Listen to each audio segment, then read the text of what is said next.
Olá, eu me chamo Gilton Góes. O nosso projeto chama-se Ai de mim se não evangelizar. A reflexão do dia é um programa diário com o objetivo de estudo das palavras que compõem a liturgia do dia. Hoje, dia 9 de setembro de 2024, 23ª semana do Tempo Comum, segunda-feira, cor litúrgica verde. Santo do dia, São Pedro Claver, padroeiro das missões católicas entre os negros, aqui na América, século XVI, Espanha. São Pedro Claver nasceu em Verdú, na Catalunha, em 25 de junho de 1581. Ele ainda não havia terminado seus estudos quando foi destinado à missão de Nova Granada, como era chamada a atual Colômbia. O jovem desembarcou em Cartagena em 1610 e foi ordenado sacerdote em 1616, naquela missão onde por 44 anos trabalhou entre os escravos afro-americanos em um período de forte tráfico. Despertava em cada um o sentido da própria dignidade humana, levava fé aos não batizados, encaminhava-os ao conhecimento e à prática das virtudes evangélicas. Para quem vivia concorrente aos pés e sob o açoite dos feitores, a esperança vinha do nosso Senhor Jesus Cristo. São Pedro Claver, rogai por nós, rogai também por nossa família. Minha família é santa. Estamos reunidos em nome do Pai, do Filho, do Espírito Santo. Amém.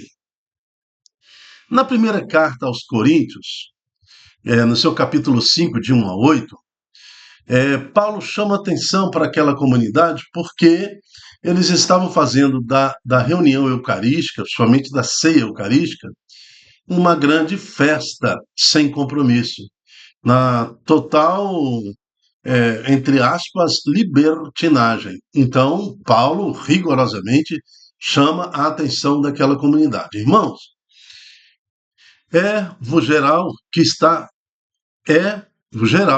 acontecendo entre vós, um caso de imoralidade, e de imoralidade tal que nem entre os pagãos costuma acontecer.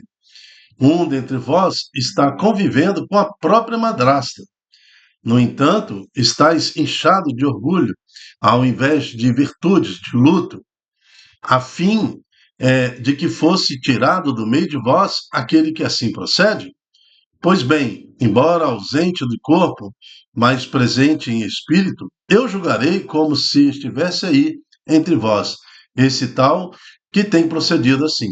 Em nome do Senhor Jesus, estando vós e eu espiritualmente reunidos, com o poder do Senhor nosso Jesus, entregamos tal homem a Satanás, para a ruína da carne, a fim de que o espírito seja salvo no dia do Senhor. Vós vos gloriais sem razão. Acaso ignorais que um pouco de fermento leveda a massa toda?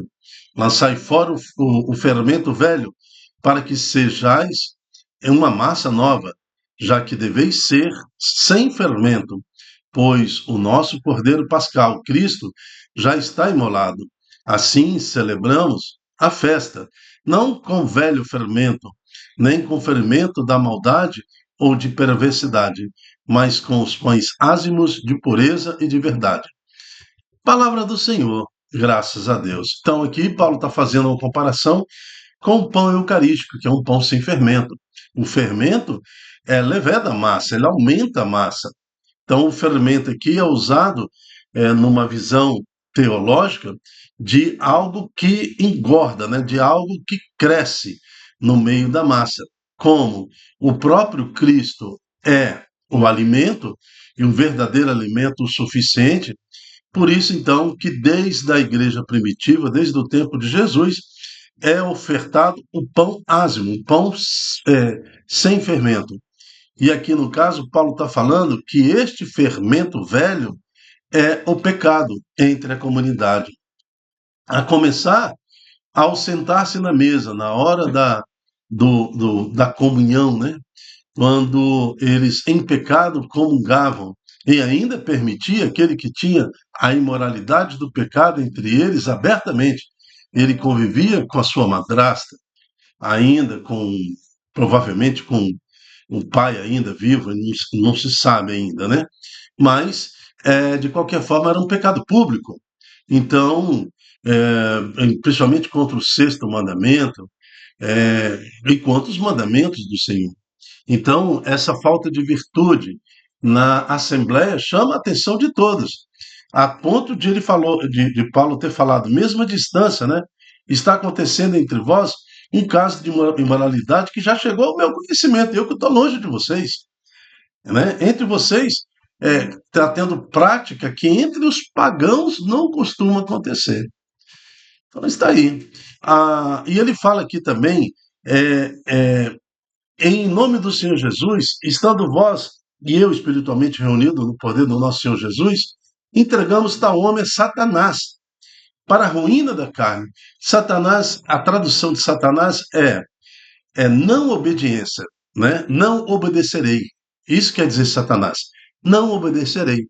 Então, todas as vezes que nós recusamos obedecer à lei do Senhor, a lei de moralidade, tudo que a igreja vem conservando e preservando até os dias de hoje, né? Em busca de uma realização pessoal, em busca de realizar sem parâmetro de moralidade nenhum, qualquer tipo de prazer, nós estamos servindo a Satanás. É isso que Paulo está falando. Entregamos tal homem a Satanás. O que significa? Não servirei, não obedecerei. O que aconteceu, infelizmente, com Adão e Eva. Não obedecerei, não servirei.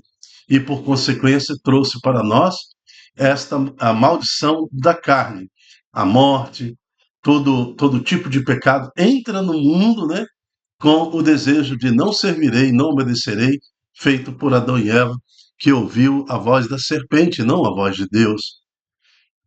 Então, Paulo está falando aqui, ó, a massa ela pode ser contaminada na permissividade do pecado. Cabe à igreja alertar, cabe à igreja preservar, né, toda fonte de santidade na igreja, para que toda a massa não seja contaminada. É essa a responsabilidade de um pai, de uma mãe, conservar a moralidade da sua casa, a moralidade do templo, do seu lar, né, da sua casa, da edificação, o que acontece nos quartos, no banheiro, na sala, na cozinha, santificar a casa, santificar o lar, não permitindo que o pecado se alastre também para os cômodos da casa. Não é. Filho nenhum tem autoridade para bater a porta e ficar com um namorado, o que quer que seja, amiguinho, o que quer que seja, na porta trancada, escondido. Não. É isso que Paulo está falando. Está acontecendo entre vós um caso de imoralidade, né? Pode ser contra o sexto mandamento, contra o sétimo, contra o nono mandamento, e você está permitindo isso. Então, de forma nenhuma, nem na igreja e nem no nosso lar. É isso que nos alerta a primeira leitura. Amém. O salmo de hoje é o Salmo 55. Perdão, Salmo 5, de 5 a 7. Na vossa justiça, guiai-me, Senhor. Na vossa justiça, eu quero ser guiado. Guiai-me, Senhor, na condução da minha casa, da minha família. Guiai-me na empresa, na administração dos meus negócios. Guiai-me de dia, de noite, de quando eu estiver dormindo, andando, construindo, vendendo, comprando. Guiai-me, Senhor, né? Não sois um Deus a quem agrade a iniquidade.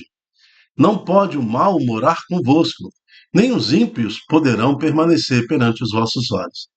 Na vossa justiça, guardai-me, Senhor. O Evangelho está em Lucas capítulo 6, de 6 a 11. O Senhor esteja conosco, Ele está no meio de nós. Proclamação do Evangelho de Jesus Cristo segundo Lucas. Glória a vós, Senhor.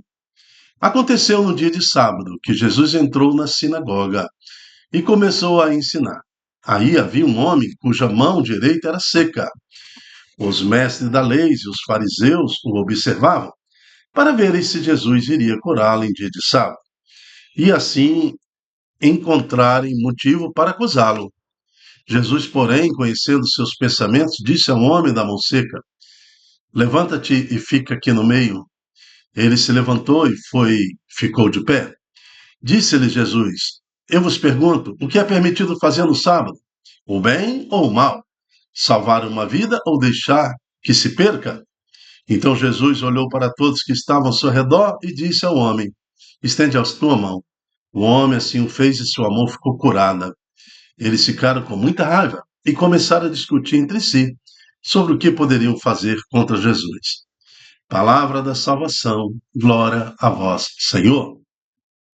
Bom, se o pessoal ficou com muita raiva e discutiam entre eles como que eh, pegariam Jesus, como poderiam fazer algo contra Jesus, porque Jesus curou em dia de sábado, e isso é muito elementar, isso chega a ser infantil, né? Não merece nenhum tipo de esclarecimento, né, sobre a proposta do evangelho de hoje.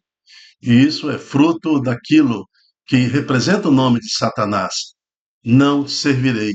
Né? Despreza totalmente a vontade de Deus, a misericórdia de Deus, despreza totalmente a ordem do Senhor, que é amar um ao outro, amar o Deus sobre todas as coisas, amar o irmão como a ti mesmo, e prevalece de forma ignorante um mero costume, uma mera tradição, e coloca a lei para matar o homem e não para elevar o homem. Então, isso tudo é muito elementar. Não cabe aqui a discussão no Santo Evangelho de hoje, mas cabe aqui o que significa ter a mão seca, mão direita seca. Então, na mão direita. A mão direita para o judeu é importante, porque é a mão que expressa poder, é a mão que expressa também a graça, as bênçãos são dadas com a mão direita, e também a coleta, né, toda aquela relação social, tudo é estendido com a mão direita. Ter esse membro e a mão direita com problemas significa que esse indivíduo ficará às margens de uma reunião social. Tanto que Jesus pede a ele que venha para o meio. Significa que aquele homem estava realmente aos cantos naquele tempo, na sinagoga. Vir para o meio significa então sair da sombra. E quantos de nós temos, entre aspas, as mãos secas? Estamos até na missa fica lá no cantinho, né? Bem no cantinho onde que ninguém possa ver. Então lá atrás, ideal é fora do templo lá atrás, depois da porta principal, para ninguém me ver. Então, Jesus está falando, venha para o meio, e pela proclamação e a palavra de Jesus, esta mão seca será libertada, será estendida, restaurada, na medida em que você aceitar o convite da igreja que por Jesus te fala, venha para o meio. Na nossa realidade paroquial, dentro da nossa pastoral familiar, nós temos 85 agentes de pastoral. Desses 85, em torno de 50 estão ativos, os outros 30 estão à margem, a mão está seca, não consegue servir, estender a mão para o próximo, para a próxima família, fica à margem. Pertenço à pastoral, mas estou à margem, minhas mãos estão secas. E o convite que Jesus faz agora, venha para o meio. Você também pode estar participando de algum movimento, de algum serviço, e fica à margem. A igreja quer que você venha para o meio, e quem vai te curar é Jesus. Quem vai estender a sua mão e sua mão será curada é Jesus. E é a mão direita, a mão que acolhe, a mão que abençoa, a mão que cumprimenta, é a mão que traz, é a mão que busca, é a mão que acolhe, prepara, que promove, é a mão que inclui. É isso que acontece nesse milagre. Curar a nossa mão seca. A mão direita significa estarmos à disposição de servir a Santa Igreja de Cristo. Por isso, louvamos e bendizemos ao Senhor, porque neste momento agora o Senhor toca o coração de muitas pessoas que querem sair da periferia do templo e se projetar ao meio para serem libertas e curadas pelo nome de Jesus. Amém. Eu quero convidar você, eu quero convidar você a fazer parte deste projeto. ai de mim se não evangelizar. Seja você também um anunciador da Boa Nova, divulgando em suas redes sociais este estudo, essa palavra, esse ensino, para que mais pessoas possam sair da sombra da vida, na neutralidade da vida e assumir a sua posição no meio da igreja, né, recebendo essa cura milagrosa do Senhor e a partir de nós possamos transformar a nossa família, a nossa sociedade, o nosso estado, o nosso país e quantos corações Deus nos confiar para voltá-los a Cristo. Amém. Até a próxima, se Deus quiser. Tchau, tchau.